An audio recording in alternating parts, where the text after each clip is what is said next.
हरी बोला, हरी हरी बोला, हरी हरी बोला.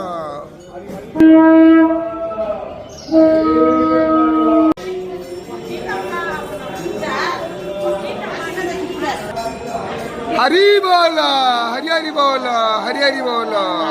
महाकाय सूर्यकोटि समप्रभ निर्विघ्नं कुरु मे देवं सर्वकार्येषु सर्वदा. अतः श्री पंचदशोऽध्याय श्री भगवानुवाच ऊर्ध्वमूलमर्धशाखामश्वतत्रारुराभ्यं छन्दांसि यस्य पर्णानि यस्तवेद सवेदवेद. चतुर्चार्धो प्रसुता तस्य शाखा गुणा प्रवृद्धा विषया प्रबाला. पदस्य मूलानि नुसन्तर्पमसेय तथोपलभ्यते नातनचार्दिन च सम्प्रतिष्ठा.